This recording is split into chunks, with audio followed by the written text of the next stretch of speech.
Ahora vamos a revisar de manera general, eh, pues esto que se llama el test gestáltico visomotor de Lauretta Bender con algunas puntuaciones de Copitz.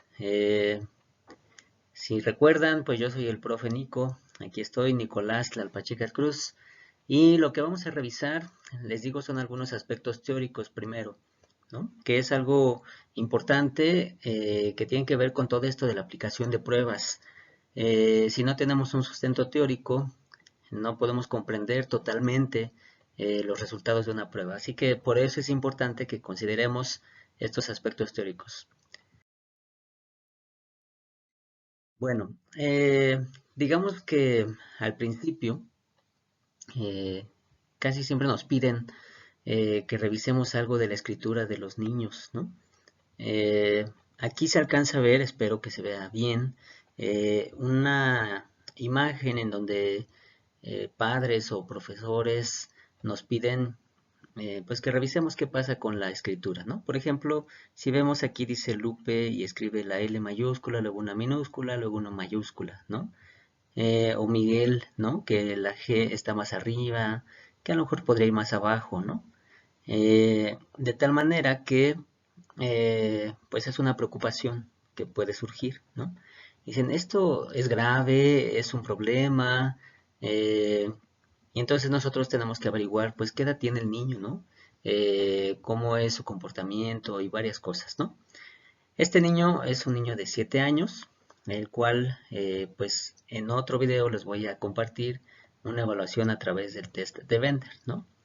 Entonces nos piden que le apliquemos una prueba de Bender y resultan unos dibujos así, más o menos, ¿no?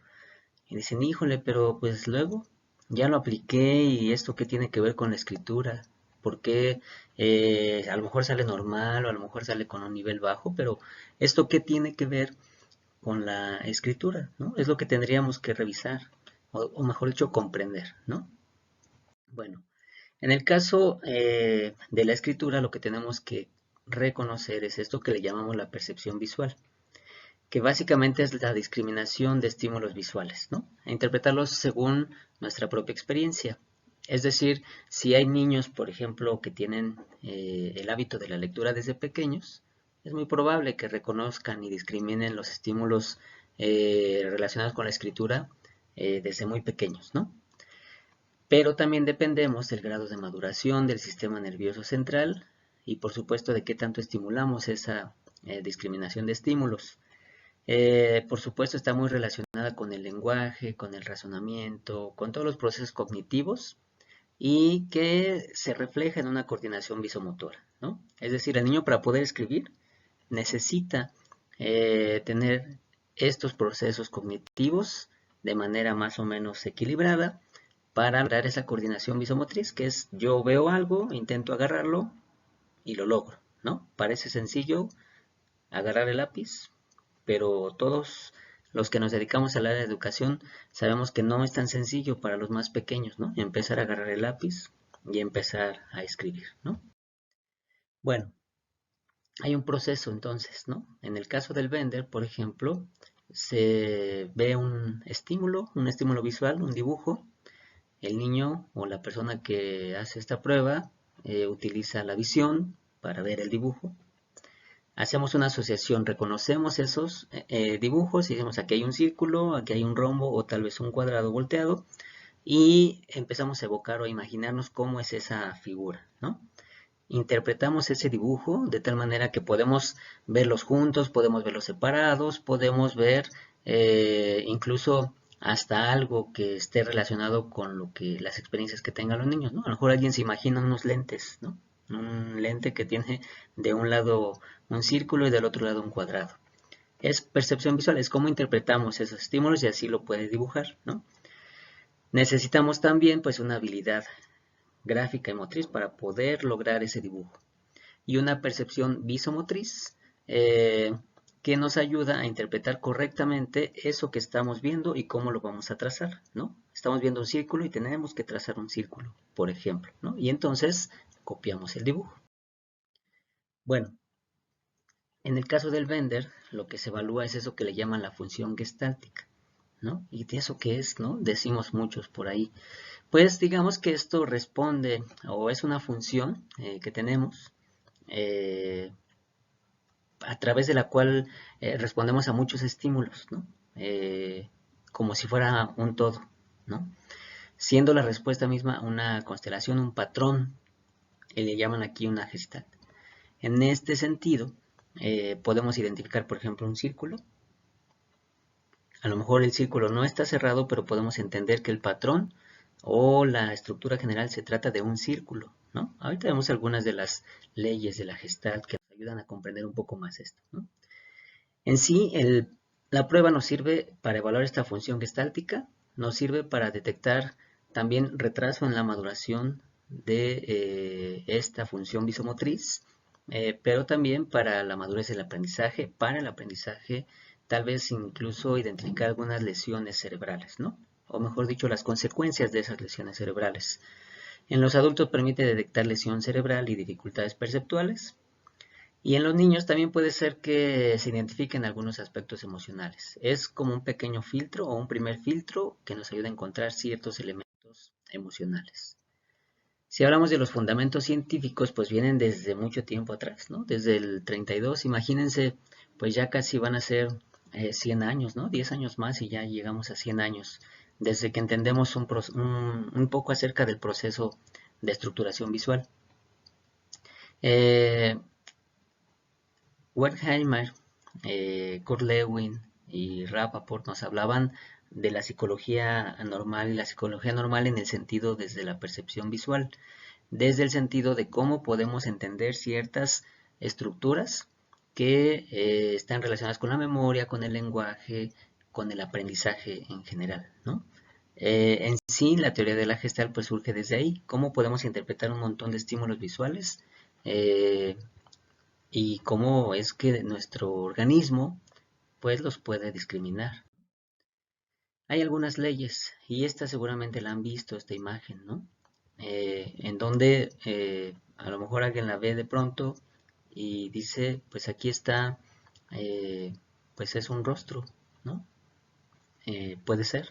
O alguien dice, no, pues yo vi la vela primero, ¿no? Yo vi esto que sostiene la vela. Yo vi dos rostros porque están uno hacia el otro, uno viéndose al otro, ¿no? Entonces depende un poco en qué nos fijemos y estas son de las imágenes que son más conocidas en cuestión de figura-fondo, ¿no? Focalizar nuestra atención en una parte de ese objeto, de esa imagen que estamos viendo, que puede ser la figura, y las destacamos del resto, que es el fondo. O sea, si nos centramos en los ojos, tal vez veamos a un solo rostro que nos está viendo de frente, ¿no? Si vemos por aquí, a lo mejor vemos la nariz, si vemos por aquí, a lo mejor vemos la boca de dos rostros que se están viendo de frente, ¿no? Esa es una tarea importante que a lo mejor ustedes pueden empezar a ver aquí o en algunas otras imágenes, ¿no? Bueno, si hablamos de otra ley, habla de la ley de la buena forma, ¿no? Esta lo que nos dice es que podemos ver elementos como unidades significativas y coherentes, ¿no? Esta casita, por ejemplo, ¿está completa? ¿Ustedes creen que está completa? Vamos a darnos 5 segundos para verla. Y si no, pues después le ponen pausa al video para que la identifiquen antes de ver lo que sigue. Para que no hagan trampa. Fíjense primero si esta casita está completa o no. 1, 2, 3, 4, 5 segundos. Muy bien. Pues resulta que esta casita está así. Tiene partes que no están completas, ¿no? Entonces, nuestro cerebro es capaz de completar esa figura, ¿no? ¿Cómo? Pues bueno, finalmente es una cuestión de percepción visual, ¿no? Que tendríamos que identificar, reconocer, discriminar, ¿no? Hay otro principio que es el principio de cierre, en donde se ignoran ciertos vacíos, ¿no? Para completar una figura. Aquí, por ejemplo, si les pregunto, la mayoría dirían, o diríamos que es un círculo y que este es un rectángulo, ¿no? Bueno, yo lo veo como rectángulo, supongo que es un rectángulo, a menos que sea un cuadrado, ¿no? Pero tendríamos que medirlo. De tal manera que no importan estos vacíos, simplemente los ignoramos, nuestro sentido visual nos permite ignorarlo para poder comprender que ahí hay un círculo y ahí hay un rectángulo. Después tenemos un principio de semejanza, ¿no? Relacionamos elementos según su parecido o su similitud. Entonces, aquí podría preguntarles, ¿ven filas o ven columnas? ¿No? La mayoría diremos que vimos filas, ¿no? Porque este se parece a este y a este y a este y a este. Y los negros, pues evidentemente se parecen entre ellos, ¿no? Por eso es que podemos armar nuestra percepción de tal manera que podemos identificar filas y no columnas, ¿no? Porque no se parecen. Aquí hay algunos principios, ¿no? La ley del cierre, por ejemplo, la ley de la semejanza, que vemos flores y estrellas. Hay unas leyes de proximidad, en donde podemos ver estas dos líneas juntas más que estas dos, por ejemplo, ¿no? Y acá hay algo de similitud en los pies, ¿no? Bueno, estas leyes son importantes porque nos ayudan a comprender que la prueba de Bender está hecha con estas leyes y nos ayudan a entender ciertas cosas, ¿no? Por ejemplo, la figura A, pues es una prueba inicial para reconocer figuras sobre un fondo, ¿no? Entonces está el círculo, está el cuadrado volteado o el rombo, como lo quieran ver, pero atrás todo está blanco, ¿no? Y tenemos que identificar en dónde está el círculo, en dónde está el cuadrado y empezar a dibujar. No hay nada atrás, afortunadamente, pero no hay forma de equivocarnos, digamos, ¿no? Por eso es una prueba introductoria, como figura fondo. Y en esta figura 1, por ejemplo, si nos fijamos bien, podemos identificar pares, ¿no? Y entonces aquí estos puntos están aparentemente sueltos, ¿no? Y estos dos están más juntos, estos dos están más juntos y así cada uno de ellos están más juntos, ¿no? Entonces hablamos de un principio de proximidad. Si es que los niños, los adultos o quien evalúe, quien aplique esta prueba, vieran esos pares, tal vez sería un poco más fácil realizar esta figura, ¿no? En la figura 2, pues son líneas que son oblicuas, son tres unidades, están inclinadas de arriba, de la izquierda hacia abajo a la derecha, ¿no? Eh, Se perciben como líneas, entonces, líneas que están en diagonal y digamos que aquí también se ven los principios de proximidad, los principios de semejanza, ¿no? En donde percibimos estas más bien como columnas, ¿no? Y no como filas, porque no están tan cerca, por ejemplo.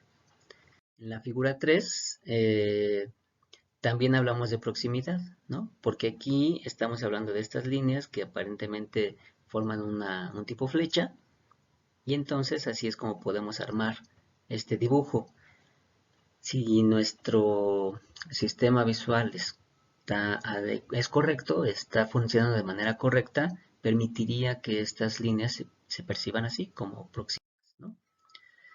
Y en la figura 4 podemos ver dos unidades, ¿no? Una organización geométrica, ¿no? El cuadrado abierto, desde aquí lo estamos nombrando como un cuadrado, ¿se fijan? No es un cuadrado porque le falta una línea, pero ya lo percibimos como un cuadrado, que es el principio de cierre, ¿no? Y la línea en forma de campana, que nos ayuda también a percibir esta línea como una línea ondulada, que está más o menos completa, o mejor dicho, sinusoidal, que llega a ser algo completo, pero que lo importante es cómo está unida al que llamamos el cuadrado, ¿no? Dos unidades, finalmente tendríamos que percibirlo así. Si es que esto se ve también en la figura 5, aquí incluso le llamamos un círculo incompleto, ¿no? Con un trazo recto, inclinado. Y son líneas de puntos, ¿no? Pero muchas veces puede percibirse como una línea continua, que cuando aplicamos la prueba es parte de lo que se evalúa si es que el niño o la persona consideró a eso como una línea continua cuando vemos que no es así. Entonces es una forma de comprender también algunos principios de cierre, algunos principios de la buena forma, ¿no? De que si es un círculo o no es un círculo, o si es una línea o no. Y en la figura 6 son líneas de diferente longitud que se cortan, ¿no? Aquí, como ven, podemos identificar ciertos trazos, ¿no? ciertos trazos, curva hacia arriba, curva hacia abajo, y aparte de manera vertical, ¿no? Hacia arriba o hacia abajo según como lo veamos, pero siguen siendo líneas curvas. Es una forma también de comprender cuál línea va arriba y cuál va abajo, ¿no? Cuál es el fondo y cuál es la figura. ¿Se fijan? Entonces, en ese sentido, podemos también trabajar mucho en estos principios, que si esta, por ejemplo, no se percibe así, si se percibe, por ejemplo, separadas, es un dato importante que nos ayuda a comprender en lo que tendríamos que trabajar con los niños, ¿no? Ciertas actividades que ayuden a discriminar la figura del fondo. La figura 7 y 8 son las mismas unidades, pero pocas veces se ve igual, ¿no? Ahorita las vemos. Aquí hay el principio de continuidad de las formas geométricas, está en la 8. Es una línea recta en la parte superior e inferior de la figura, fíjense. Esta es la 7 y esta es la 8, ¿no? Las figuras son las mismas, ¿no? Es un hexágono. Aquí es un hexágono, aquí, si no me equivoco, es un hexágono, aunque aquí, pues más bien hay un cuadrado, pero se supone que esta puede ser formada por una sola línea, ¿no? Toda esta. Acá a lo mejor parecen que son dos, pero probablemente también la podemos armar con una, ¿no? De tal manera que estas imágenes, estos dibujos también podrían identificar qué tanto se da la continuidad de nuestro patrón perceptivo. Muy bien, bueno, pues con base en esto, entonces podemos identificar características asociadas a problemas de lectura. Por ejemplo, la dificultad para discriminar entre puntos y círculos o entre curvas y ángulos, ¿no? ¿Cómo escribimos la A? Más con ángulos, ¿no? ¿Cómo escribimos la O? Más con un círculo. Y a veces no somos capaces, o algunos niños no son capaces de identificarlo. O la Q, que si va hacia un lado o hacia el otro, o la P, ¿no? Que esto nos lleva a una mayor tendencia a la rotación, que es parte de lo que se evalúa en esta prueba, ¿no? La rotación, cuando hablamos de rotación, es que encontramos a la figura completamente al revés de como la imaginamos al principio. Entonces, esta rotación afecta a nuestra comprensión, ustedes lo saben perfectamente, ¿no? Cuando el niño voltea la Q y parece P, cuando voltea la D y parece B, ¿no? Eso dificulta, por supuesto, nuestra comprensión de lectura y también el proceso de escritura, ¿no? Cuando se dibujan círculos en lugar de puntos, podríamos confundir un punto exactamente como es, con una letra, como una O o como un número tal vez, ¿no? Como el cero.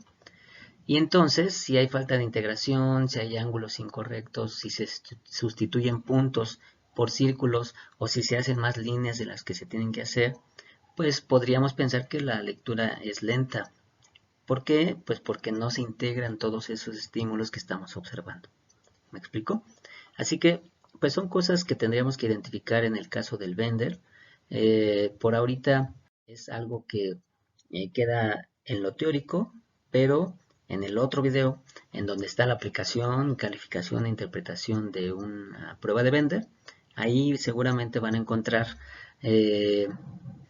algunas explicaciones, ¿no? De esto que estamos viendo aquí de manera teórica, y cuando veamos la parte práctica en esa aplicación de esa prueba, seguramente van a comprender mucho más estos procesos, estos principios y cómo está relacionado con la lectura y con la escritura. ¿Vale?